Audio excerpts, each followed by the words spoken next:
quando você tem uma pessoa que mora num condomínio e ele não é muito bem educado, vamos falar assim, então ele costuma dar a festa dele e ele ultrapassa o horário, porque condomínio tem horários para usar o salão de festa, ele ultrapassa o horário, o que ele faz? Ele faz, no orçamento da festa, ele vem e faz o seguinte, olha, eu vou gastar tanto de refrigerante, tanto de bebida alcoólica, tanto de salgadinho, tanto de bolo, doce, não sei o quê, e dá multa do salão de festa. Ele põe no orçamento. Você ri? Eu estou mentindo? Não, é verdade, é verdade. Eu estou mentindo. Porque é muito pequeno esse valor, né, comparado com o que ele gasta na festa. Comparado com o que ele gasta na festa, ele põe lá, tá tudo certo, e faz a festa dele até a hora que ele bem entende.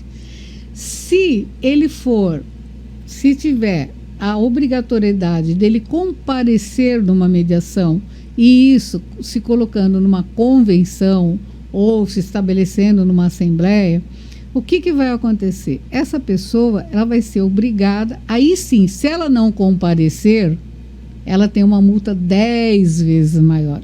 Aí começa a mexer no bolso, né? Que é uma medida educativa quando se mexe no bolso das pessoas. Ela começa a mexer no bolso. Então, o que acontece nessa condição? Na próxima vez, ele vai pensar um pouquinho.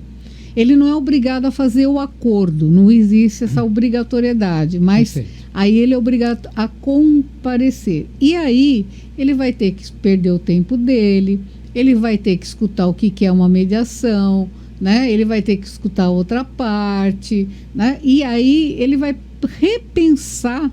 Se ele tiver que comparecer lá 3 ou 4 vezes, ele vai ter que repensar, né? Vale a pena? Porque ele vai escutar o outro lado também, né? Ele vai ver qual foi o que as pessoas que estão do outro lado, por que elas reclamaram daquilo, né? Então, eu acho que isso tudo se torna uma medida socioeducativa. E quando a gente consegue implantar isso dentro do condomínios, são células, né, da sociedade que você vai multiplicando, vai levando para outros segmentos também, porque há essa necessidade para toda a população, né? Aliás, para um condomínio funcionar bem, ele precisa dessa base. Pois é, a base da boa convivência. Eu tenho uma frase que eu sempre falo, a paz valoriza o seu patrimônio. Se você tiver essa frase é minha, já andaram querendo levar, sabe? Por isso que eu falo que a frase é minha. Tem que registrar. Né? Tem que registrar a frase, porque assim, esses dias uma colega falou, eu estava na mesma mesa, eu falei, essa frase é minha, não se esqueça disso.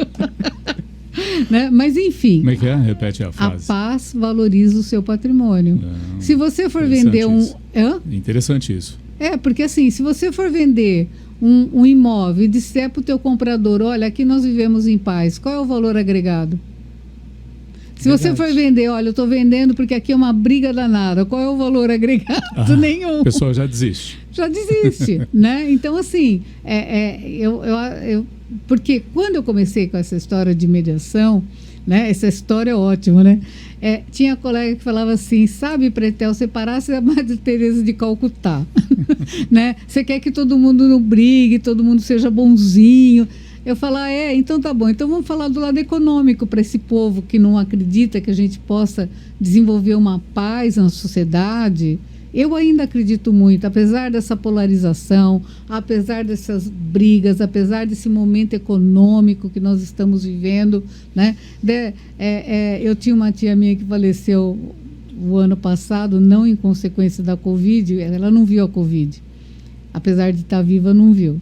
Mas ela dizia assim, né? O mundo está desgovernado. Eu falo, isso porque ela não viu depois da pandemia. É verdade. Se ela tivesse visto depois da pandemia, ela desistia mesmo, né? Porque é muito complicado, né? Muito difícil, as pessoas estão muito no limite delas, né? Uhum.